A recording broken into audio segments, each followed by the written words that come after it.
सत श्री अकाल जी। तुसीं अजीत वैब टीवी देख रहे हो। दोस्तों मैं हाँ स्वर्ण सिंह टैणा ते हर रोज़ की तरह ही अजीत खबरां ਦਾ विशेष बुलेटिन लेके हाज़र हाँ।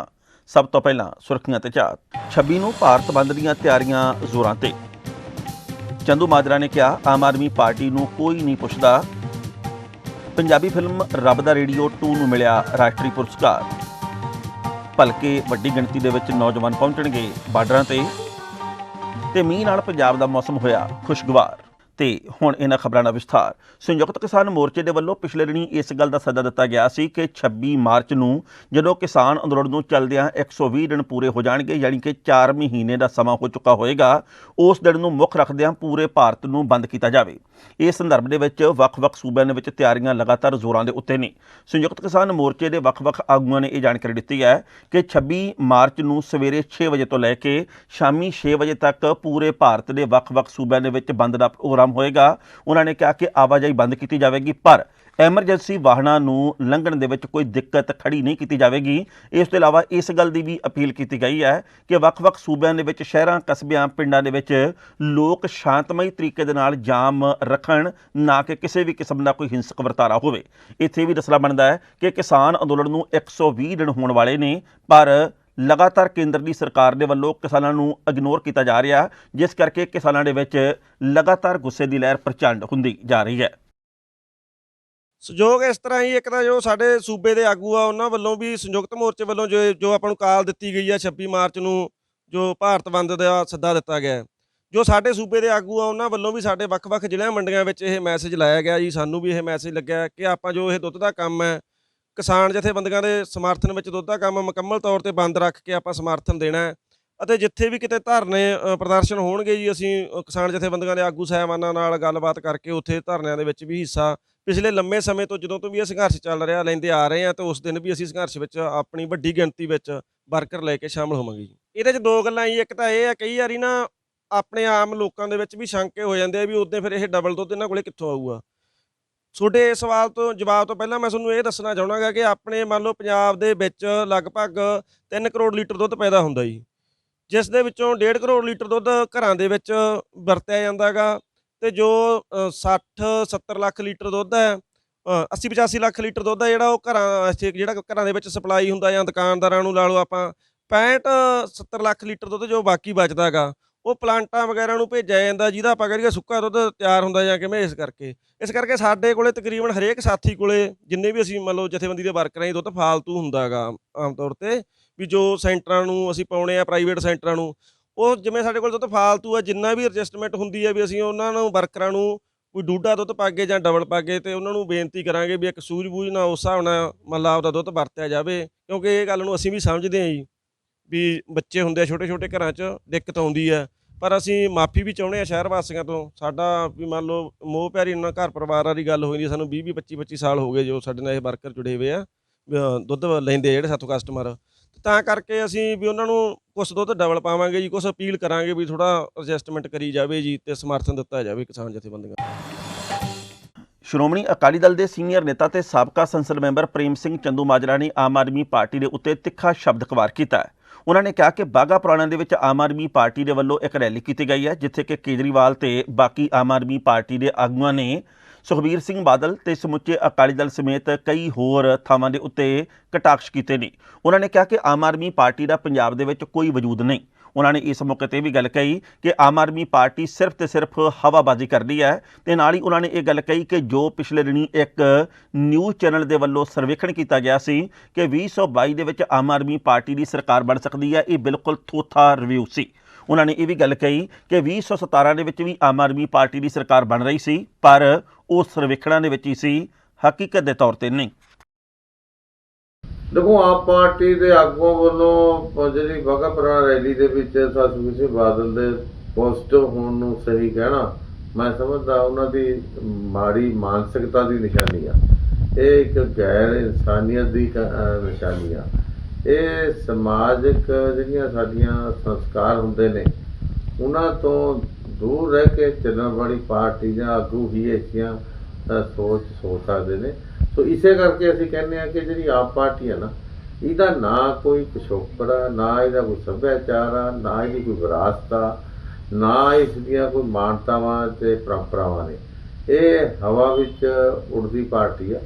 ਇਸੇ ਕਰਕੇ ਕੱਲ੍ਹ ਮੈਂ ਕਿਹਾ ਸੀ ਕਿ ਜਿਹੜੀ ਆਪ ਪਾਰਟੀ ਆ ਇਹ ਕੋਈ ਦੇਸ਼ ਦੇ ਵਿੱਚ ਸਿਆਸੀ ਬਦਲ ਨਹੀਂ ਬਣ ਸਕਦੀ।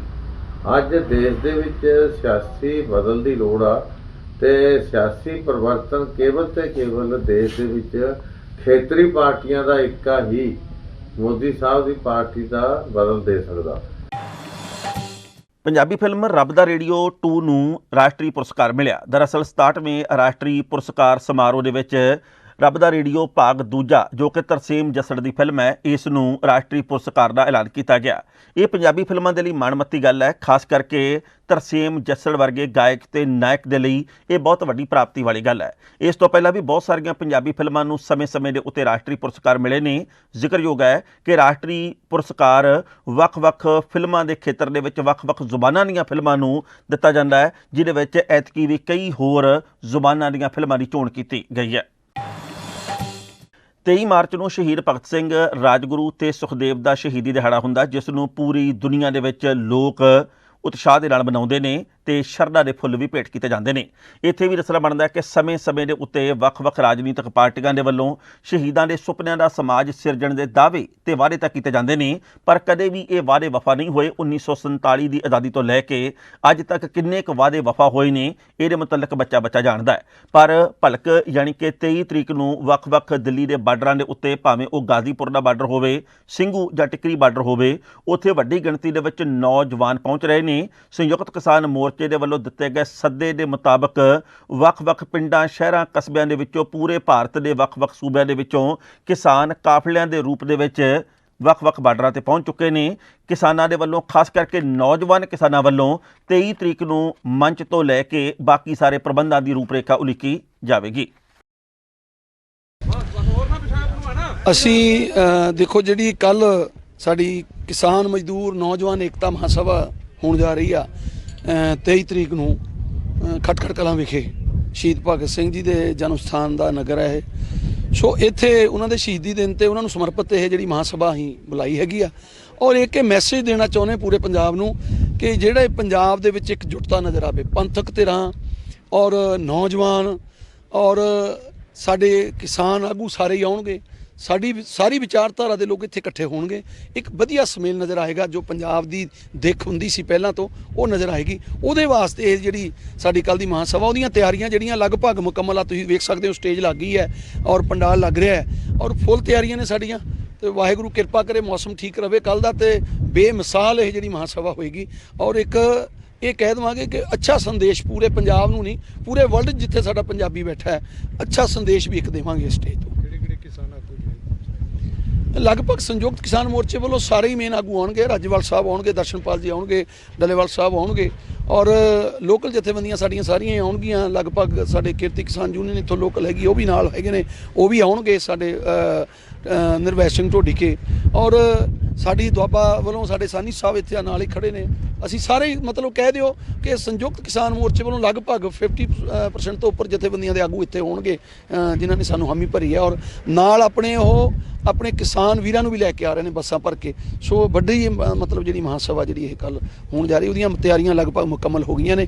ਅੱਜ ਇਹਦਾ ਜਾਇਜ਼ਾ ਲੈਣ ਵਾਸਤੇ ਸਾਰੇ ਸਾਡੇ ਆਗੂ ਜਿੰਨੇ ਇੱਥੇ ਇਕੱਤਰ ਹੋਏ ਸੀ ਤੇ ਮੈਨੂੰ ਵੀ ਹੁਕਮ ਲਾਇਆ ਸੀ, ਮੈਂ ਵੀ ਆਇਆ। ਇਹਨੂੰ ਆਪਾਂ ਸਾਰਾ ਜਾਇਜ਼ਾ ਜਿਹੜਾ ਆਪਾਂ ਲਾਇਆ ਹੈਗਾ, ਵੇਖਿਆ ਕਿ ਹੁਣ ਬਿਲਕੁਲ ਸਾਡੀ ਜਿਹੜੀ ਤਿਆਰੀ ਆ, ਸਟੇਜ ਲੱਗ ਚੁੱਕੀ ਆ, ਬਿਲਕੁਲ ਮੁਕੰਮਲ ਨੇ ਤਿਆਰੀਆਂ। ਪੰਜਾਬ ਦੇ ਵਿੱਚ ਪਿਛਲੇ ਕਈ ਦਿਨਾਂ ਤੋਂ ਲਗਾਤਾਰ ਲੋਹੜਿਆਂ ਦੀ ਗਰਮੀ ਪੈ ਰਹੀ ਸੀ। 30 ਤੋਂ ਲੈ ਕੇ 32-33 ਡਿਗਰੀ ਤੱਕ ਪਾਰਾ ਹੁਣੇ ਹੀ ਹੋਣਾ ਸ਼ੁਰੂ ਹੋ ਗਿਆ ਸੀ, ਜਿਸ ਕਰਕੇ ਅੰਦਾਜ਼ਾ ਲੱਗਦਾ ਸੀ ਕਿ ਐਤਕੀ ਮਈ-ਜੂਨ ਦੇ ਵਿੱਚ 47-48 ਡਿਗਰੀ ਤੱਕ ਸਹਿਜੇ ਹੀ ਪਾਰਾ ਪਹੁੰਚ ਜਾਣਾ। ਪਰ ਪਿਛਲੇ 48 ਘੰਟਿਆਂ ਦੇ ਵਿੱਚ ਪੰਜਾਬ ਦੇ ਵਿੱਚ ਬੱਦਲਵਾਈ ਹੋਣ ਕਰਕੇ ਤੇ ਕਈ ਥਾਵਾਂ ਦੇ ਉੱਤੇ ਹਲਕਾ ਜਿਹਾ ਮੀਂਹ ਪੈਣ ਦੇ ਕਰਕੇ ਪਾਰੇ ਦੇ ਵਿੱਚ ਗਿਰਾਵਟ ਆਈ ਹੈ। ਮੌਸਮ ਵਿਭਾਗ ਨੇ ਇਹ ਗੱਲ ਕਹੀ ਹੈ ਕਿ ਆਉਂਦੇ 24 ਘੰਟਿਆਂ ਦੇ ਵਿੱਚ ਪੰਜਾਬ ਦੇ ਵਿੱਚ ਬੱਦਲਵਾਈ ਰਹਿਣੀ ਹੈ ਤੇ ਕੁਝ ਕੁ ਥਾਵਾਂ ਦੇ ਉੱਤੇ ਹਲਕੇ ਛਿੱਟੇ ਵੀ ਪੈਣ ਦੀ ਸੰਭਾਵਨਾ ਹੈ। ਜਿਹੜੀ ਸਾਨੂੰ ਕਲਾਊਡ ਪਿਕਚਰ ਦੇਖਣ ਨੂੰ ਮਿਲ ਰਹੀ ਹੈ, ਉਹਦੇ ਤੋਂ ਇੱਕ ਲੋ ਪ੍ਰੈਸ਼ਰ ਏਰੀਆ, ਜਿਹਨੂੰ ਕਿ ਅਸੀਂ ਵੈਸਟਰਨ ਡਿਸਟਰਬੈਂਸ ਵੀ ਕਹਿੰਦੇ ਹਾਂ, ਇਹ ਪਾਕਿਸਤਾਨ ਅਫਗਾਨਿਸਤਾਨ ਏਰੀਆ ਤੋਂ ਨਾਰਥ ਇੰਡੀਆ ਦੇ ਉੱਪਰ ਦੀ ਮੂਵ ਕਰ ਰਿਹਾ ਹੈ। ਇਹ ਥੋੜ੍ਹਾ ਜਿਹਾ ਇੰਟੈਂਸੀਫਾਈ ਇਸ ਕਰਕੇ ਹੋ ਗਿਆ ਕਿ ਇਹਨੇ ਨਾਲ ਦੇ ਨਾਲ ਅਰੇਬੀਅਨ ਸੀ, ਜਿਹਨੂੰ ਅਸੀਂ ਅਰਬ ਦੀ ਖਾੜੀ ਕਹਿੰਦੇ ਹਾਂ, ਉੱਥੋਂ ਵੀ ਮੋਇਸਚਰ ਲੈ ਰਿਹਾ ਹੈਗਾ ਅਰੇਬੀਅਨ ਸੀ ਤੋਂ, ਤੇ ਦੋਨੇ ਜਦੋਂ ਕਨਵਰਜ ਹੋ ਜਾਂਦੇ ਉਹਦੇ 'ਚ ਮੋਇਸਚਰ ਕੰਟੈਂਟ ਕਾਫੀ ਵੱਧ ਜਾਂਦਾ ਹੈ। ਇਸੇ ਕਰਕੇ ਪੂਰੇ ਪੰਜਾਬ ਦੇ ਵਿੱਚ ਹੀ ਬੱਦਲਵਾਈ ਹਲਕੀ ਤੋਂ ਦਰਮਿਆਨੀ ਵਰਖਾ ਜਿਹੜੀ ਹੈਗੀ ਹੈ ਚੱਲ ਰਹੀ ਹੈ। ਇਹ ਸਿਸਟਮ 21 ਮਾਰਚ ਤੋਂ ਸ਼ੁਰੂ ਹੋਇਆ ਹੈ ਐਂਡ ਅਜੇ ਆਉਣ ਵਾਲੇ 24 ਘੰਟੇ ਤੱਕ ਇਸ ਤਰ੍ਹਾਂ ਹੀ ਚੱਲੇਗਾ। ਇਹਦੇ ਨਾਲ ਬੱਦਲਵਾਈ ਹਲਕੀ ਤੋਂ ਦਰਮਿਆਨੀ ਵਰਖਾ ਕਿਤੇ ਕਿਤੇ ਤੇ ਨਾਲ ਦੇ ਨਾਲ ਤੇਜ਼ ਹਵਾਵਾਂ ਦੀ ਫੋਰਕਾਸਟ ਹੈਗੀ ਹੈ। ਅਸੀਂ ਆਪਣੇ ਕਿਸਾਨ ਵੀਰਾਂ ਨੂੰ ਇਹ ਐਡਵਾਈਜ਼ਰੀ ਦਿੱਤੀ ਸੀ ਵੀ ਕਿਉਂਕਿ ਇਹ ਸਿਸਟਮ ਆ ਰਿਹਾ ਹੈ ਜਿਹੜਾ ਕਾਫੀ ਸਟਰੋਂਗ ਵੀ ਹੈ, ਇਸ ਕਰਕੇ ਜੇ ਤੁਸੀਂ ਆਪਣੇ ਫਸਲ ਦਾ ਕਟਾਈ ਦਾ ਕੋਈ ਵੀ ਆਪਰੇਸ਼ਨ ਇਸ ਵੇਲੇ ਕਰਨਾ ਚਾਹੁੰਦੇ ਹੋ ਤਾਂ ਉਹਨੂੰ ਥੋੜ੍ਹਾ ਜਿਹਾ ਰੋਕ ਲਓ, ਉਹਨੂੰ ਵਿਦਹੋਲਡ ਕਰ ਲਓ। ਅਤੇ ਜਦੋਂ ਇਹ ਸਿਸਟਮ 23 ਮਾਰਚ ਤੋਂ ਬਾਅਦ ਕਲੀਅਰ ਹੋ ਜਾਏਗਾ, ਫਿਰ ਉਹਦੇ ਬਾਅਦ ਕਲੀਅਰ ਹੈਗਾ, ਤੁਸੀਂ ਉਦੋਂ ਕਿਸੇ ਵੀ ਤਰ੍ਹਾਂ ਦਾ ਹਾਰਵੈਸਟਿੰਗ ਆਪਰੇਸ਼ਨ ਜਿਹੜਾ ਉਹ ਸ਼ੁਰੂ ਕਰੋ, ਕਿਉਂਕਿ ਇਹੋ ਜਿਹਾ ਮੌਸਮ ਜਿਹੜਾ ਹੈਗਾ ਉਹ ਕਟਾਈ ਵਾਸਤੇ ਅਨੁਕੂਲ ਨਹੀਂ ਹੁੰਦਾ ਹੈ। ਇਹਨਾਂ ਦਿਨਾਂ ਦੇ ਵਿੱਚ ਸਾਡੀ ਕਾਫੀ ਥਾਵਾਂ 'ਤੇ ਕਣਕ ਦੀ ਫਸਲ ਵੀ ਤਿਆਰ ਹੈ ਕਟਾਈ ਵਾਸਤੇ, ਨਾਲ ਦੇ ਨਾਲ ਸਰੋਂ ਦੀ ਫਸਲ ਜਿਹੜੀ ਹੈਗੀ ਆ ਮਸਟਰਡ ਹੈ ਉਹਦੀ ਕਟਾਈ ਚੱਲ ਰਹੀ ਹੈ, ਕਾਫੀ ਥਾਵਾਂ 'ਤੇ ਹੋ ਵੀ ਚੁੱਕੀ ਹੈ, ਕੁਛ ਇੱਕ ਜਿਹੜੀ ਰਹਿ ਵੀ ਗਈ ਹੈ। ਸੋ ਐਡਵਾਈਜ਼ਰੀ ਸਾਡੀ ਇਹੀ ਸੀ ਕਿ ਥੋੜ੍ਹੇ ਦਿਨ ਤੁਸੀਂ ਇਹਨੂੰ ਸਿਸਟਮ ਨੂੰ ਪਾਸ ਹੋ ਲੈਣ ਦਿਓ, ਉਹਦੇ ਬਾਅਦ ਆਪਣੇ ਆਪਰੇਸ਼ਨਸ ਅੰਡਰਟੇਕ ਕਰੋ। ਦਿੱਲੀ ਦੇ ਗੁਰਦੁਆਰਾ ਰਕਾਬਗੰਜ ਸਾਹਿਬ ਦੇ ਵਿੱਚ ਇੱਕ ਪਿਆਊ ਦਾ ਅੱਜ ਉਦਘਾਟਨ ਕੀਤਾ ਗਿਆ ਹੈ। ਇਹ ਪਿਆਊ ਬਾਬਾ ਜੰਗ ਸਿੰਘ ਦੇ ਨਾਂ ਦੇ ਉੱਤੇ ਬਣਾਇਆ ਗਿਆ। ਇਸ ਤੋਂ ਇਲਾਵਾ ਗੁਰਦੁਆਰਾ ਰਕਾਬਗੰਜ ਸਾਹਿਬ ਦੇ ਵਿੱਚ ਗੁਰੂ ਗ੍ਰੰਥ ਸਾਹਿਬ ਪ੍ਰਿੰਟਿੰਗ ਪ੍ਰੈਸ ਦਾ ਵੀ ਉਦਘਾਟਨ ਕੀਤਾ ਗਿਆ। ਇਸ ਮੌਕੇ ਦੇ ਉੱਤੇ ਮਨਜਿੰਦਰ ਸਿੰਘ ਸਿਰਸਾ, ਹਰਮੀਤ ਸਿੰਘ ਕਾਲਕੇ ਤੇ ਇਸ ਤੋਂ ਇਲਾਵਾ ਗਿਆਨੀ ਹਰਪ੍ਰੀਤ ਸਿੰਘ ਉਚੇਚੇ ਤੌਰ ਦੇ ਉੱਤੇ ਪਹੁੰਚੇ। ਗਿਆਨੀ ਹਰਪ੍ਰੀਤ ਸਿੰਘ ਹੋਰਾਂ ਨੇ ਇਸ ਮੌਕੇ ਤੇ ਕਿਹਾ ਕਿ ਸਿੱਖਾਂ ਦੀ ਸੁਪਰੀਮ ਸੰਸਥਾ ਸ਼੍ਰੋਮਣੀ ਗੁਰਦੁਆਰਾ ਪ੍ਰਬੰਧਕ ਕਮੇਟੀ ਤੇ ਉਸ ਤੋਂ ਬਾਅਦ ਦਿੱਲੀ ਗੁਰਦੁਆਰਾ ਪ੍ਰਬੰਧਕ ਕਮੇਟੀ ਦੇ ਵੱਲੋਂ ਸਿੱਖੀ ਦੇ ਪ੍ਰਸਾਰ ਤੇ ਪ੍ਰਚਾਰ ਦੇ ਲਈ ਉਚੇਚੇ ਯਤਨ ਕੀਤੇ ਜਾ ਰਹੇ ਨੇ। ਤੇ ਉਹਨਾਂ ਨੇ ਇਹ ਵੀ ਗੱਲ ਕਹੀ ਕਿ ਇੱਥੇ ਗੁਰਦੁਆਰਾ ਰਕਾਬਗੰਜ ਸਾਹਿਬ ਦੇ ਵਿੱਚ ਪਿਆਊ ਦਾ ਉਦਘਾਟਨ ਕਰਨ ਦੇ ਨਾਲ ਸਭਨਾਂ ਨੂੰ ਫਾਇਦਾ ਹੋਏਗਾ ਤੇ ਸੰਗਤ ਸੰਤੁਸ਼ਟ ਹੋਏਗੀ। ਇਹ ਸਮੁੱਚੀ ਸਿੱਖ ਕੌਮ ਵਾਸਤੇ ਬਹੁਤ ਮਾਣ ਵਾਲੀ ਗੱਲ ਹੈ ਕਿ ਇੱਕ ਤਾਂ ਦਿੱਲੀ ਸਿੱਖ ਗੁਰਦੁਆਰਾ ਪ੍ਰਬੰਧਕ ਕਮੇਟੀ ਵੱਲੋਂ ਸ੍ਰੀ ਗੁਰੂ ਗ੍ਰੰਥ ਸਾਹਿਬ ਸੱਚੇ ਪਾਤਸ਼ਾਹ ਦੀ ਪਾਵਨ ਪਵਿੱਤਰ ਬਾਣੀ ਦੀ ਛਪਾਈ ਵਾਸਤੇ ਨਵੀਂ ਪ੍ਰਿੰਟਿੰਗ ਪ੍ਰੈਸ ਲਈ ਨਵੀਂ ਇਮਾਰਤ ਦਾ ਜਿਹੜਾ ਹੈ ਉਹ ਉਦਘਾਟਨ ਕੀਤਾ ਗਿਆ ਔਰ ਇਸ ਇਮਾਰਤ ਦੀ ਜਿਹੜੀ ਸਾਰੀ ਤਿਆਰੀ ਹੈ ਇਹ ਬਾਬਾ ਕਸ਼ਮੀਰ ਸਿੰਘ ਜੀ ਕਾਰ ਸੇਵਾ ਭੂਰੀ ਵਾਲੇ ਮਹਾਂਪੁਰਖਾਂ ਵੱਲੋਂ ਕੀਤੀ ਗਈ ਹੈ। ਇਸ ਪ੍ਰਿੰਟਿੰਗ ਪ੍ਰੈਸ ਦੇ ਵਿੱਚ ਸ੍ਰੀ ਗੁਰੂ ਗ੍ਰੰਥ ਸਾਹਿਬ ਸੱਚੇ ਪਾਤਸ਼ਾਹ ਜੀ ਦੇ ਪਾਵਨ ਸਰੂਪ ਨੂੰ ਆਧੁਨਿਕ ਢੰਗ ਦੇ ਨਾਲ ਜਿਹੜਾ ਹੈ ਉਹ ਛਾਪਿਆ ਜਾਏਗਾ ਔਰ ਇਹਦੇ ਲਈ ਮੈਂ ਦਿੱਲੀ ਸਿੱਖ ਗੁਰਦੁਆਰਾ ਪ੍ਰਬੰਧਕ ਕਮੇਟੀ ਨੂੰ ਬਹੁਤ-ਬਹੁਤ ਮੁਬਾਰਕਬਾਦ ਦਿੰਦਾ। ਦੂਸਰੀ ਖੁਸ਼ੀ ਵਾਲੀ ਗੱਲ ਹੈ ਕਿ 11 ਅਕਤੂਬਰ 1982 ਨੂੰ ਜਿਸ ਅਸਥਾਨ ਦੇ ਉੱਤੇ ਅਸੀਂ ਖੜੋਤੇ ਹਾਂ, ਇਸ ਅਸਥਾਨ ਦੇ ਉੱਤੇ ਬਾਬਾ ਜੰਗ ਸਿੰਘ ਜੀ ਨੇ ਸ਼ਹੀਦੀ ਦਿੱਤੀ ਸੀ। ਜਦੋਂ 14 ਸਿੰਘਾਂ ਦੀਆਂ ਅਸਥੀਆਂ 34 ਸਿੰਘਾਂ ਦੀਆਂ ਅਸਥੀਆਂ ਲੈ ਕੇ ਪੰਜਾਬ ਤੋਂ ਜਲੂਸ ਦੀ ਸ਼ਕਲ ਦੇ ਵਿੱਚ ਖਾਲਸਾ ਪੰਥ ਇੱਥੇ ਪਹੁੰਚਿਆ ਸੀ। ਬੜਾ ਰੋਹ ਉਸ ਵਕਤ ਖਾਲਸਾ ਪੰਥ ਦੇ ਅੰਦਰ ਸੀ, ਇਨਸਾਫ ਮੰਗਦਾ ਸੀ ਖਾਲਸਾ ਪੰਥ, ਲੇਕਿਨ ਉਸ ਵਕਤ ਭਾਰਤ ਸਰਕਾਰ ਦੀ ਪੁਲਿਸ ਫੋਰਸ ਨੇ ਨਿਹੱਥੇ ਸਿੱਖਾਂ ਦੇ ਉੱਤੇ ਗੋਲੀ ਚਲਾਈ ਸੀ ਤੇ ਉਸ ਗੋਲੀ ਦੇ ਵਿੱਚ ਬਾਬਾ ਜੰਗ ਸਿੰਘ ਜੀ ਜਿਹੜੇ ਸਨ ਉਹ ਸ਼ਹੀਦ ਹੋ ਗਏ ਸਨ। ਉਹਨਾਂ ਦੇ ਗੋਲੀ ਲੱਗੀ ਸਨ ਔਰ ਉਹਨਾਂ ਦੀ ਗੋਲੀ ਲੱਗਣ ਕਾਰਨ ਇਸੇ ਸਥਾਨ ਦੇ ਉੱਤੇ ਉਹਨਾਂ ਦੀ ਸ਼ਹੀਦੀ ਹੋਈ ਸੀ। ਦਿੱਲੀ ਸਿੱਖ ਗੁਰਦੁਆਰਾ ਪ੍ਰਬੰਧਕ ਕਮੇਟੀ ਵੱਲੋਂ ਉਹਨਾਂ ਦੇ ਨਾਮ ਦੇ ਉੱਤੇ ਸੁੰਦਰ ਛਬੀਲ ਜਿਹੜੀ ਹੈ, ਜਿਹਨੂੰ ਅਸੀਂ ਪਿਆਓ ਵੀ ਕਹਿੰਦੇ ਹਾਂ, ਇਹਦਾ ਜਿਹੜਾ ਹੈ ਉਹ ਆਰੰਭਤਾ ਕੀਤੀ ਗਈ ਹੈ। ਛਬੀਲ ਪਹਿਲੋਂ ਸੀ ਲੇਕਿਨ ਅੱਜ ਅਸੀਂ ਇਸ ਛਬੀਲ ਨੂੰ ਜਿਹੜਾ ਹੈ ਸ਼ਹੀਦ ਬਾਬਾ ਜੰਗ ਸਿੰਘ ਜੀ ਨੂੰ ਸਮਰਪਿਤ ਕਰ ਦਿੱਤਾ ਹੈ, ਕਿਉਂਕਿ ਸਿੱਖ ਕੌਮ ਆਪਣੇ ਸ਼ਹੀਦਾਂ ਨੂੰ ਯਾਦ ਰੱਖਦੀ ਹੈ ਔਰ ਦਿੱਲੀ ਸਿੱਖ ਗੁਰਦੁਆਰਾ ਪ੍ਰਬੰਧਕ ਕਮੇਟੀ ਦਾ ਮੈਂ ਇਸ ਗੱਲੋਂ ਵੀ ਬਹੁਤ-ਬਹੁਤ ਧੰਨਵਾਦ ਕਰਦਾ ਕਿ ਉਹਨਾਂ ਨੇ ਆਪਣੇ ਸ਼ਹੀਦਾਂ ਨੂੰ ਯਾਦ ਕੀਤਾ ਹੈ। ਸ਼ਹੀਦਾਂ ਨੂੰ ਯਾਦ ਕਰਨਾ ਸਾਡਾ ਧਰਮ ਵੀ ਹੈ, ਸਾਡਾ ਫਰਜ਼ ਵੀ ਹੈ। ਬਹੁਤ-ਬਹੁਤ ਦਿੱਲੀ ਸਿੱਖ ਗੁਰਦੁਆਰਾ ਪ੍ਰਬੰਧਕ ਕਮੇਟੀ ਦਾ। ਲੁਧਿਆਣਾ ਦੇ ਟੈਗੋਰ ਨਗਰ ਦੇ ਵਿੱਚ ਭਾਜਪਾ ਆਗੂ ਅਨਿਲ ਸਰੀਨ ਦੇ ਅੰਗ ਰੱਖਿਅਕ ਜੋਗਿੰਦਰ ਸਿੰਘ ਦੀ ਭੇਤ ਭਰੇ ਹਾਲਾਤ ਦੇ ਵਿੱਚ ਮੌਤ ਹੋਣ ਦੀ ਖਬਰ ਪ੍ਰਾਪਤ ਹੋਈ ਹੈ। ਜਾਣਕਾਰੀ ਦੇ ਮੁਤਾਬਕ AK-47 ਨੂੰ ਇਹ ਅੰਗ ਰੱਖਿਅਕ ਜੋਗਿੰਦਰ ਸਿੰਘ ਸਾਫ਼ ਕਰ ਰਿਹਾ ਸੀ ਕਿ ਉਸ ਕੋਲੋਂ ਗੋਲੀ ਚੱਲ ਗਈ ਤੇ ਉਹ ਗੋਲੀ ਆਪਣੇ ਹੀ ਵੱਜਣ ਕਰਕੇ ਉਹ ਮੌਤ ਦੀ ਬੁੱਕਲ ਦੇ ਵਿੱਚ ਜਾ ਪਿਆ। ਪੁਲਿਸ ਦੇ ਵੱਲੋਂ ਇਸ ਮਾਮਲੇ ਦੇ ਉੱਤੇ ਪੜਤਾਲ ਕੀਤੀ ਜਾ ਰਹੀ ਹੈ। ਅਨਿਲ ਸਰੀਨ ਜੀ ਨਾਲ ਗਨਮੈਨ ਚੱਲਦੇ ਸੀਗਾ ਜੀ ਜੋਗਿੰਦਰ ਸਿੰਘ। ਰਾਤੀ ਡਿਊਟੀ ਤੋਂ ਆਏ ਆ ਤਾਂ ਸਵੇਰੇ ਉਹਨਾਂ ਨੇ ਆਪਦੇ ਪਿਛਲੇ ਕਮਰੇ 'ਚ ਜਿੱਥੇ ਰਹਿੰਦੇ ਉਸ ਤੋਂ ਪਿਛਲੇ ਕਮਰੇ 'ਚ ਜਾ ਕੇ ਆਪਣੇ ਰਾਈਫਲ ਸਾਫ਼ ਕਰਨ ਕੀਤੀ ਆ ਤੇ ਚਾਂਚਕ ਉਹਨਾਂ ਕੋਲ ਗੋਲੀ ਚੱਲ ਗਈ ਤਾਂ ਉਹਨਾਂ ਦੀ ਗੋਲੀ ਲੱਗਣ ਨਾਲ ਫੌਜੀ ਦੇ ਕੋਲੋਂ ਲੰਘ ਕੇ ਸਿਰ ਤੋਂ ਨਿਕਲ ਗਈ ਆਰ-ਪਾਰ ਤਾਂ ਮੌਕੇ 'ਤੇ ਉਹਦੀ ਮੌਤ ਹੋ ਗਈ ਆ। ਬਾਕੀ ਅਸੀਂ ਕਾਰਵਾਈ ਕਰ ਰਹੇ ਹਾਂ ਸਰ, ਇਨਵੈਸਟੀਗੇਸ਼ਨ ਕਰ ਰਹੇ ਹਾਂ ਜੀ। ਕਿਹੜੇ ਅਹੁਦੇ ਤੇ ਸੀ ਇਹ ਮੁੰਡਾ ਜੀ ਸੀਨੀਅਰ ਕਾਂਸਟੇਬਲ ਸੀ ਜੀ ਤੇ ਗਨਮੈਨ ਚੱਲ ਰਿਹਾ ਸੀ। ਇਹਨਾਂ ਦੀ ਫੈਮਿਲੀ 'ਚ ਕੌਣ ਮੌਜੂਦ ਹੈ? ਫੈਮਿਲੀ ਦੇ ਸਾਰੇ ਮੈਂਬਰ ਬੁਲਾ ਲਏ ਆ, ਉਹ ਆ ਗਏ ਨੇ। ਕਿੰਨੇ ਚਿਰ ਪਹਿਲਾਂ ਡਿਊਟੀ ਜੁਆਇਨ ਕੀਤੀ ਸੀ ਇੱਥੇ ਉਹਨਾਂ ਨੇ ਬਤੌਰ ਅੰਗ ਰੱਖਿਅਕ? ਇੱਥੇ 6 ਮਹੀਨੇ ਹੋ ਗਏ ਇੱਥੇ ਡਿਊਟੀ ਕਰ ਰਹੇ ਹਾਂ। ਤੇ ਬਾਕੀ ਅਸੀਂ ਇਨਵੈਸਟੀਗੇਸ਼ਨ ਕਰ ਰਹੇ ਹਾਂ ਜੀ, ਜੋ ਹੋਇਆ ਪ੍ਰੈਸ ਸਾਹਮਣੇ ਲਿਆ ਦਾਂਗੇ। ਠੀਕ ਹੈ ਜੀ। ਤੇ ਸਰ ਦੇ ਕਿੰਨੇ ਇਹਨਾਂ ਦਾ ਕੋਈ ਫੈਮਿਲੀ ਦੇ ਕਿੰਨੇ ਮੈਂਬਰ ਸੀ, ਸ਼ਾਦੀशुदा ਸੀ ਕਿੱਦਾਂ ਸੀ? ਹਾਂਜੀ, ਬੱਚੇ ਹੈਗੇ 2 ਬੇਟੀਆਂ ਤੇ 1 ਬੇਟਾ ਆ। ਤਾਂ ਬੇਟੀ ਸ਼ਾਦੀशुदा ਆ, 1 ਬੇਟੀ ਵਿਆਹ ਨਾਲ ਨਹੀਂ ਸੀ ਤੇ ਬੇਟਾ ਘਰੇ ਹੀ ਹੁੰਦਾ। ਸਰ ਕਿੰਨੇ ਗਨਮੈਨ ਹੋ ਰਹੇ? Total 4 gunman. ਸੰਸਦੀ ਮਾਮਲਿਆਂ ਦੀ ਕਮੇਟੀ ਦੇ ਵੱਲੋਂ ਜ਼ਰੂਰੀ ਵਸਤਾਂ ਐਕਟ ਨੂੰ ਹੂਬਹੂ ਲਾਗੂ ਕੀਤੇ ਜਾਣ ਦੀ ਮੰਗ ਦੇ ਉੱਤੇ ਭਗਵੰਤ ਮਾਨ ਨੂੰ ਬੀਬੀ ਹਰਸਿਮਰਤ ਕੌਰ ਬਾਦਲ ਦੇ ਵੱਲੋਂ ਘੇਰਿਆ ਗਿਆ। ਉਹਨਾਂ ਨੇ ਕਿਹਾ ਕਿ ਇੱਕ ਪਾਸੇ ਤਾਂ ਆਮ ਆਦਮੀ ਪਾਰਟੀ ਤੇ ਭਗਵੰਤ ਮਾਨ ਪੰਜਾਬ ਦੇ ਵਿੱਚ ਕਿਸਾਨੀ ਦੇ ਹੱਕ ਦੇ ਵਿੱਚ ਖੜੇ ਹੋਣ ਦੀ ਗੱਲ ਕਰਦੇ ਨੇ, ਪਰ ਜਿਹੜੀ ਇਹ ਸੰਸਦੀ ਕਮੇਟੀ ਹੈ ਇਹਦੇ ਵੱਲੋਂ ਜ਼ਰੂਰੀ ਵਸਤਾਂ ਐਕਟ ਨੂੰ ਹੂਬਹੂ ਲਾਗੂ ਕਰਨ ਦੀ ਮੰਗ ਕੀਤੀ ਗਈ ਹੈ। ਇਸ ਮਾਮਲੇ ਦੇ ਉੱਤੇ ਬੀਬੀ ਹਰਸਿਮਰਤ ਕੌਰ ਬਾਦਲ ਨੇ ਕਿਹਾ ਕਿ ਆਮ ਆਦਮੀ ਪਾਰਟੀ ਦਾ ਦੋਹਰਾ ਚਿਹਰਾ ਬੇਨਕਾਬ ਹੋ ਚੁੱਕਿਆ।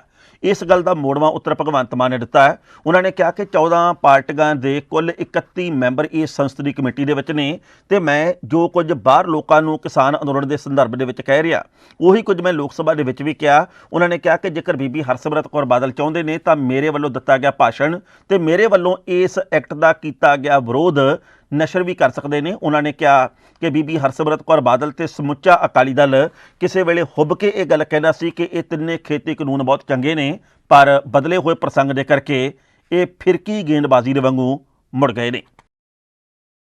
ਜਿਹੜੀ standing committee on food and consumer affairs the report table ਹੋਈ ਹੈ, ਉਹਦੇ ਨਾਲ ਬਿਲਕੁਲ ਆਮ ਆਦਮੀ ਪਾਰਟੀ ਪੂਰੀ ਤਰ੍ਹਾਂ ਬੇਨਕਾਬ ਹੋ ਚੁੱਕੀ ਹੈ। ਤੇ ਮੈਨੂੰ ਜਿਸ ਗੱਲ ਦੀ ਹੈਰਾਨੀ ਹੈ ਕਿ ਕੱਲ ਅਰਵਿੰਦ ਕੇਜਰੀਵਾਲ ਜੀ ਜਾਂਦੇ ਨੇ ਪੰਜਾਬ ਤੇ ਉੱਥੇ ਕਿਸਾਨਾਂ ਦੇ ਨਾਂ ਤੇ ਜਿੱਥੇ ਇੱਕ ਰੈਲੀ ਕਰਦੇ ਨੇ ਤੇ ਬਹੁਤ ਕੁਝ ਕਿਸਾਨਾਂ ਦੇ ਹੱਕ 'ਚ ਉਹਨਾਂ ਦੇ ਪਹਿਲੇ ਵੀ ਡਰਾਮੇ ਦੇਖਣ ਨੂੰ ਆਏ, ਲੇਕਿਨ ਵੱਡੇ ਮੁੱਦਾ ਜਿਹੜਾ ਅੱਜ ਸਭ ਤੋਂ ਜ਼ਰੂਰੀ ਕਿ ਜਿਹੜੀ ਇਹ ਸਟੈਂਡਿੰਗ ਕਮੇਟੀ ਦੀ ਰਿਪੋਰਟ ਜਿਸ ਮੀਟਿੰਗ ਦੇ ਵਿੱਚ ਉਹਨਾਂ ਦਾ ਲੋਕ ਸਭਾ ਦੇ ਜਿਹੜੇ ਲੀਡਰ ਨੇ ਤੇ ਪੰਜਾਬ ਦੇ ਉਹਨਾਂ ਦੇ ਮੇਨ ਪ੍ਰਧਾਨ ਵੀ ਹੈਗੇ ਭਗਵੰਤ ਮਾਨ ਜੀ, ਇਸ ਕੰਜ਼ਿਊਮਰ ਅਫੇਅਰਸ ਦੀ ਕਮੇਟੀ ਦੇ ਮੈਂਬਰ ਹੋਣ ਦੇ ਨਾਤੇ ਇਸ ਮੀਟਿੰਗ ਨੂੰ ਅਟੈਂਡ ਕਰਦੇ ਨੇ, ਜਿਸ ਮੀਟਿੰਗ ਦੀ ਰਿਪੋਰਟ ਦੇ ਮੈਂ ਕੱਢ ਕੇ ਲਾਈਆਂ ਕਾਗਜ਼ ਜਿਹੜੀ ਰეკਮੈਂਡ ਕਰਦੀ ਹੈ ਇਸ ਰਿਪੋਰਟ 'ਚ ਕਿ ਜਿਹੜੀ ਐਸੈਂਸ਼ੀਅਲ ਕਮੋਡਿਟੀਜ਼ ਵਾਲੀ ਐਕਟ ਹੈਗੀ, ਜਿਹੜੇ 3 ਕਿਸਾਨ ਦੇ ਕਾਨੂੰਨ ਬਿੱਲ ਜਿਹਦਾ ਵਿਰੋਧ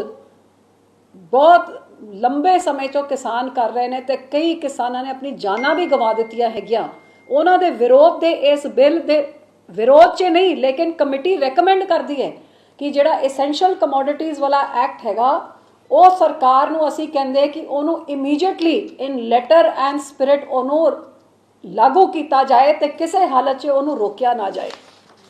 ਇਸ ਕਮੇਟੀ ਦੇ ਮੈਂਬਰ ਸ਼੍ਰੀ ਭਗਵੰਤ ਮਾਨ ਜੀ ਜਿਹੜੇ ਕਮੇਟੀ ਦੇ ਮੈਂਬਰ ਨੇ ਤੇ ਜਿਨ੍ਹਾਂ ਨੇ ਇਸ ਮੀਟਿੰਗ 'ਚ ਉਹਨਾਂ ਨੇ ਆਪ ਅਟੈਂਡ ਵੀ ਕੀਤੀ ਹੈ ਤੇ ਇਹਦੇ ਨਾਲ ਸਹਿਮਤੀ ਦਿੱਤੀ ਹੈ। ਮੇਰੇ ਸਿਰਫ 3 ਪ੍ਰਸ਼ਨ ਹੈਗੇ, 3 ਸਵਾਲ ਹੈਗੇ। ਪਹਿਲੀ ਗੱਲ ਕਿ ਜਿਹੜੀ ਵੀ ਕਮੇਟੀ ਦੀ ਰਿਪੋਰਟ ਹੁੰਦੀ ਹੈ ਉਹ ਜਿਹੜੀ ਮਿੰਟਸ ਹੁੰਦੇ ਨੇ ਉਹ ਸਰਕੂਲੇਟ ਕੀਤੇ ਜਾਂਦੇ ਨੇ। ਪਹਿਲੇ ਡਿਸਕਸ਼ਨ ਕੀ ਹੋਣੀ ਹੈ ਇਹ ਵੀ ਮਾਨ ਸਾਹਿਬ ਦੇ ਅੱਗੇ ਆਈ ਤੇ ਫਿਰ ਉਸ ਕਮੇਟੀ ਦੀ ਰეკਮੈਂਡੇਸ਼ਨਸ ਕੀ ਸੀ ਉਹ ਵੀ ਮਾਨ ਸਾਹਿਬ ਨੂੰ ਭੇਜੀ ਗਈ।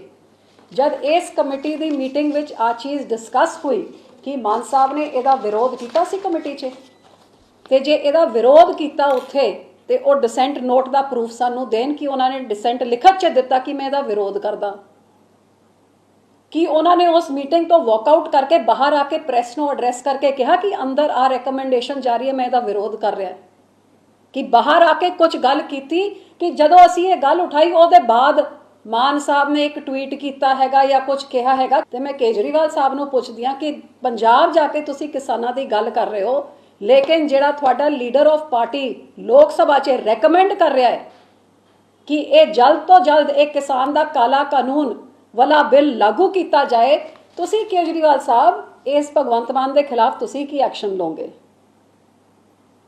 ਕਿਉਂਕਿ ਇਹ ਗੱਲ ਵੀ ਅਸੀਂ ਕੋਈ ਨਹੀਂ ਭੁੱਲੇ ਕਿ 26 ਨਵੰਬਰ ਨੂੰ ਜਦ ਕਿਸਾਨ ਦਾ ਅੰਦੋਲਨ ਦਿੱਲੀ ਵਿੱਚ ਸ਼ੁਰੂ ਹੋਣਾ ਸੀ, 24 ਤਰੀਕ ਨੂੰ ਤੁਸੀਂ ਇਹ ਤਿੰਨੋਂ ਕਾਲੇ ਕਾਨੂੰਨ ਨੋਟੀਫਾਈ ਦਿੱਲੀ ਵਿੱਚ ਕਰਾਏ। ਜਲੰਧਰ ਦੇ CIA ਸਟਾਫ ਦੇ ਵੱਲੋਂ ਪ੍ਰਕਾਸ਼ ਸਿੰਘ ਨਾਂ ਦੇ ਇੱਕ ਮੁਲਜ਼ਮ ਨੂੰ 8 ਪੇਟੀਆਂ ਵੱਖ-ਵੱਖ ਮਾਰਕਿਆਂ ਦੀ ਸ਼ਰਾਬ ਦੇ ਸਮੇਤ ਕਾਬੂ ਕਰਨ ਦੇ ਵਿੱਚ ਸਫਲਤਾ ਹਾਸਲ ਕੀਤੀ ਗਈ ਹੈ। ਸੀਨੀਅਰ ਪੁਲਿਸ ਅਧਿਕਾਰੀਆਂ ਨੇ ਇਹ ਜਾਣਕਾਰੀ ਦਿੱਤੀ ਕਿ ਪ੍ਰਕਾਸ਼ ਸਿੰਘ ਇਸ ਤੋਂ ਪਹਿਲਾਂ ਵੀ ਸ਼ਾਇਦ ਸ਼ਰਾਬ ਦੀ ਤਸਕਰੀ ਕਰਦਾ ਰਿਹਾ ਹੋਵੇ ਤੇ ਪ੍ਰਕਾਸ਼ ਸਿੰਘ ਨੂੰ ਹੁਣ ਅਦਾਲਤ ਦੇ ਵਿੱਚ ਪੇਸ਼ ਕਰਕੇ ਰਿਮਾਂਡ ਦੇ ਉੱਤੇ ਲਿਆ ਜਾਵੇਗਾ। ਇੱਥੇ ਵੀ ਦੱਸਣਾ ਬਣਦਾ ਹੈ ਕਿ ਪੰਜਾਬ ਦੇ ਵਿੱਚ ਲਗਾਤਾਰ ਵੱਖ-ਵੱਖ ਨਸ਼ਿਆਂ ਨੂੰ ਇੱਕ ਤੋਂ ਦੂਜੀ ਥਾਂ ਤੱਕ ਪਹੁੰਚਾਉਣ ਵਾਲੇ ਲੋਕਾਂ ਦੀ ਗਿਣਤੀ ਦੇ ਵਿੱਚ ਇਜ਼ਾਫਾ ਹੁੰਦਾ ਜਾ ਰਿਹਾ। ਪੁਲਿਸ ਦੇ ਵੱਲੋਂ ਕੁਝ ਲੋਕਾਂ ਦੇ ਉੱਤੇ ਸਖਤੀ ਵੀ ਕੀਤੀ ਜਾ ਰਹੀ ਹੈ, ਪਰ ਫਿਰ ਵੀ ਲੋਕ ਨਸ਼ਿਆਂ ਦੇ ਕਾਰੋਬਾਰ ਦੇ ਵਿੱਚ ਜੁਟੇ ਹੋਏ ਨੇ। Shri Gurpreet Singh Bhullar IPS police commissioner general ਵੱਲੋਂ ਨਸ਼ਾ ਤਸਕਰਾਂ ਸੰਬੰਧੀ ਮੁਹਿੰਮ ਚਲਾਈ ਗਈ ਸੀ, ਜਿਸ ਦੌਰਾਨੇ ਗਸ਼ਤ ਪੁਲਿਸ ਪਾਰਟੀ ਨੇ ਨੂੰ ਇਤਲਾਹ ਮਿਲੀ ਸੀ ਕਿ ਪ੍ਰਕਾਸ਼ ਸਿੰਘ ਹੈਪੀ ਕੋਟ ਬਾਬਾ ਦੀਪ ਸਿੰਘ ਮੱਲਾ ਜੋ ਸ਼ਰਾਬ ਵੇਚਣ ਦਾ ਧੰਦਾ ਕਰਦਾ ਹੈ। ਪੁਲਿਸ ਪਾਰਟੀ ਸਮੇਤ ਰੇਡ ਕੀਤਾ ਤੇ ਪ੍ਰਕਾਸ਼ ਸਿੰਘ ਹੈਪੀ ਨੂੰ ਗ੍ਰਿਫਤਾਰ ਕੀਤਾ ਤੇ ਉਸ ਕੋਲੋਂ 8 ਪੇਟੀਆਂ ਵੱਖ-ਵੱਖ ਮਾਰਕੇ ਦੀਆਂ ਚੰਡੀਗੜ੍ਹ ਦੀਆਂ ਬਰਾਮਦ ਕੀਤੀਆਂ, ਜਿਸ ਨੂੰ ਅੱਜ ਮਾਨਯੋਗ ਅਦਾਲਤ ਵਿੱਚ ਪੇਸ਼ ਕੀਤਾ ਜਾਵੇਗਾ ਤੇ ਅਗਲੀ ਕਾਰਵਾਈ ਅਮਲ ਵਿੱਚ ਲਿਆਂਦੀ ਜਾਵੇਗੀ। All India Punjab taxi trade union ਦੇ ਵੱਲੋਂ ਅੱਜ ਅੰਮ੍ਰਿਤਸਰ ਦੇ ਵਿੱਚ ਗੋਲਡਨ ਗੇਟ ਦੇ ਉੱਤੇ ਕੇਂਦਰ ਦੀ ਸਰਕਾਰ ਦੀਆਂ ਨੀਤੀਆਂ ਦੇ ਖਿਲਾਫ ਪ੍ਰਦਰਸ਼ਨ ਕੀਤਾ ਗਿਆ। ਇਸ ਮੌਕੇ ਦੇ ਉੱਤੇ ਇਸ ਸੰਸਥਾ ਦੇ ਨਾਲ ਜੁੜੇ ਹੋਏ ਟ੍ਰੇਡ ਯੂਨੀਅਨ ਦੇ ਆਗੂਆਂ ਨੇ ਕਿਹਾ ਕਿ ਕੇਂਦਰ ਦੀ ਸਰਕਾਰ ਦੇ ਵੱਲੋਂ ਕਈ ਇਹੋ ਜਿਹੇ ਕਾਨੂੰਨ, ਕਈ ਇਹੋ ਜਿਹੇ ਬਿੱਲ ਪਾਸ ਕੀਤੇ ਜਾ ਰਹੇ ਨੇ ਜੋ ਕਿ ਹਰ ਵਰਗ ਦੇ ਲਈ ਘਾਤਕ ਨੇ ਤੇ ਉਹਨਾਂ ਦੇ ਕਾਰੋਬਾਰ ਦੇ ਉੱਤੇ ਵੀ ਵੱਡਾ ਅਸਰ ਪਾਉਣਗੇ। ਉਹਨਾਂ ਨੇ ਕਿਹਾ ਕਿ ਉਹਨਾਂ ਦੀ ਯੂਨੀਅਨ ਦੇ ਵੱਲੋਂ ਇਹ ਪ੍ਰਦਰਸ਼ਨ ਲਗਾਤਾਰ ਕੀਤਾ ਜਾਵੇਗਾ ਜਿੰਨੀ ਦੇਰ ਤੱਕ ਕੇਂਦਰ ਦੀ ਸਰਕਾਰ ਦੇ ਵੱਲੋਂ ਕੁਝ ਸੋਚਿਆ ਨਹੀਂ ਜਾਂਦਾ। ਸੋ ਸਾਡਾ ਮੁੱਦਾ ਇਹ ਆ ਜੀ, ਜੋ ਕੇਂਦਰ ਸਰਕਾਰ ਨੇ 1 ਅਪ੍ਰੈਲ ਤੋਂ ਟੈਕਸ ਲਾਉਣ ਜਾ ਰਹੀ ਆ PB1 ਗੱਡੀਆਂ ਦੇ ਉੱਪਰ, ਜਿਹਦੇ ਵਿੱਚ ਸਿਰਫ 3 ਹੀ ਕੈਟਾਗਰੀਆਂ ਰੱਖੀਆਂ ਗਈਆਂ ਵਾ, 9, 12 ਤੇ 23। ਹੁਣ ਸਾਲ ਦਾ 25,000 ਰੁਪਈਆ ਦੇਣਾ ਪਊਗਾ ਜਿਹੜੀ 9 ਸੀਟਰ ਗੱਡੀ ਆ। ਹੁਣ ਜਿਹੜਾ 4 ਸੀਟਾਂ ਗੱਡੀ ਵਾਲਾ ਵਾ ਉਹ 9 ਸੀਟਾਂ ਦਾ ਟੈਕਸ ਕਿਉਂ ਦਊਗਾ, ਤੇ ਜਿਹੜਾ 12 ਸੀਟਾਂ ਵਾਲਾ ਵਾ ਗੱਡੀ ਵਾਲਾ ਉਹ 23 ਸੀਟਾਂ ਦਾ ਟੈਕਸ ਕਿਉਂ ਦਊਗਾ। ਹੁਣ ਜਿਹੜੀਆਂ 23 ਤੋਂ ਉੱਪਰ 35, 52 ਤੱਕ ਆ ਉਹਦਾ 3 ਲੱਖ ਰੁਪਈਆ ਵਾ। ਤੇ ਮੈਂ ਤੇ ਇਹ ਕਹੂੰਗਾ ਵੀ ਇਹ ਕੇਂਦਰ ਸਰਕਾਰ ਦੀ ਮੂਰਖਤਾਈ ਆ ਜਾਂ ਅਨਪੜ੍ਹਤਾ ਵਾ, ਤੇ ਉਹਨਾਂ ਨੂੰ ਇਹਦੇ ਉੱਪਰ ਗੌਰ ਕਰਨਾ ਚਾਹੀਦਾ ਵਾ। ਸਾਡੀ ਮੰਗ ਪੂਰੇ ਭਾਰਤ ਵੱਲੋਂ ਇਹ ਆ ਵੀ ਪਰ ਸ਼ੀਟ 2000 ਰੁਪਈਆ ਜਿਹੜਾ ਵਾ ਸ਼ੀਟ ਦੇ ਉੱਪਰ ਲਾ ਦੇਣ, ਜਿਹੜਾ ਅਸੀਂ ਆਸਾਨੀ ਨਾਲ ਦੇ ਸਕਦੇ ਹਾਂ। ਇਹ ਸੀ ਅਜੀਤ ਖਬਰਾਂ ਦਾ ਵਿਸ਼ੇਸ਼ ਬੁਲੇਟਿਨ। ਤਾਜ਼ਾ ਤਰੀਨ ਤੇ ਨਮਗਨਕੋਰ ਖਬਰਾਂ ਲੈ ਕੇ ਦੋਸਤੋ ਅਸੀਂ ਕੱਲ੍ਹ ਨੂੰ ਇਸੇ ਵਕਤ ਫਿਰ ਹਾਜ਼ਰ ਹੋਵਾਂਗੇ। ਉਦੋਂ ਤੱਕ ਲਈ ਆਗਿਆ ਦਿਓ। ਬਹੁਤ ਬਹੁਤ ਮਿਹਰਬਾਨੀ। ਦੇਸ਼ ਦੁਨੀਆ ਦੀਆਂ ਤਾਜ਼ਾ ਖਬਰਾਂ ਦੇ ਲਈ ਹੁਣੇ ਪਲੇ ਸਟੋਰ ਤੋਂ ਡਾਊਨਲੋਡ ਕਰੋ ਪੰਜਾਬ ਦੀ ਆਵਾਜ਼ ਅਜੀਤ ਨਿਊਜ਼ ਐਪ। ਹੁਣ ਤੁਹਾਡਾ ਆਪਣਾ ਅਜੀਤ ਹਰ ਸੋਸ਼ਲ ਮੀਡੀਆ ਪਲੇਟਫਾਰਮ ਦੇ ਉੱਤੇ ਉਪਲਬਧ ਹੈ। ਫੇਸਬੁੱਕ ਦੇ ਉੱਤੇ ਹੁਣੇ ਲਾਈਕ ਤੇ ਫੋਲੋ ਕਰੋ ਅਜੀਤ ਦਾ ਅਫੀਸ਼ੀਅਲ ਪੇਜ ਡੇਲੀ ਅਜੀਤ, ਤੇ ਹਾਂ ਨਾਲ ਹੀ ਦੋਸਤਾਂ ਨੂੰ ਪੇਜ ਲਾਈਕ ਕਰਨ ਦੇ ਲਈ ਇਨਵਾਈਟ ਕਰਨਾ ਨਾ ਭੁੱਲਣਾ। ਇੰਨਾ ਹੀ ਨਹੀਂ, ਹਿੰਦੀ ਦੇ ਵਿੱਚ ਖਬਰਾਂ ਵਾਸਤੇ ਲਾਈਕ ਤੇ ਫੋਲੋ ਕਰੋ ਸਾਡਾ ਫੇਸਬੁੱਕ ਪੇਜ ਅਜੀਤ ਸਮਾਚਾਰ ਹਿੰਦੀ। YouTube ਦੇ ਉੱਤੇ ਵੀਡੀਓ ਖਬਰਾਂ ਦੇਖਣ ਦੇ ਲਈ ਹੁਣੇ ਸਬਸਕ੍ਰਾਈਬ ਕਰੋ ਅਜੀਤ ਦਾ official YouTube channel Ajit web TV। ਤੁਹਾਡਾ ਆਪਣਾ ਅਜੀਤ ਹੁਣ ਟਵਿੱਟਰ ਤੇ ਇੰਸਟਾਗ੍ਰਾਮ ਦੇ ਉੱਤੇ ਵੀ ਉਪਲਬਧ ਹੈ। ਟਵਿੱਟਰ ਦੇ ਉੱਤੇ ਖਬਰਾਂ ਦੇ ਲਈ ਫੋਲੋ ਕਰੋ ਡੇਲੀ ਅਜੀਤ, ਤੇ ਇੰਸਟਾਗ੍ਰਾਮ ਦੇ ਉੱਤੇ ਖਬਰਾਂ ਦੇ ਨਾਲ ਵੀਡੀਓ ਦੇਖਣ ਦੇ ਲਈ ਫੋਲੋ ਕਰੋ ਬਲੂ ਟਿਕ ਵਾਲਾ ਸਾਡਾ ਅਫੀਸ਼ੀਅਲ ਚੈਨਲ ਡੇਲੀ ਅਜੀਤ। ਇੰਨਾ ਹੀ ਨਹੀਂ, ਅਜੀਤ ਦੇ ਵੀਡੀਓ ਹੁਣ ਤੁਸੀਂ Apple TV ਦੇ ਉੱਤੇ ਵੀ ਵੇਖ ਸਕਦੇ ਹੋ, ਤੇ ਨਾਲ ਹੀ ਅਜੀਤ ਅਖਬਾਰ ਦਾ ਡਿਜੀਟਲ ਐਡੀਸ਼ਨ ਪੜ੍ਹਨ ਦੇ ਲਈ ਡਾਊਨਲੋਡ ਕਰੋ ਅਜੀਤ ਈ-ਪੇਪਰ ਐਪ। ਤੁਹਾਡਾ ਆਪਣਾ ਭਰੋਸੇਯੋਗ ਚੈਨਲ, ਤੁਹਾਡੀ ਆਪਣੀ ਆਵਾਜ਼, ਪੰਜਾਬ ਦੀ ਆਵਾਜ਼ ਅਜੀਤ।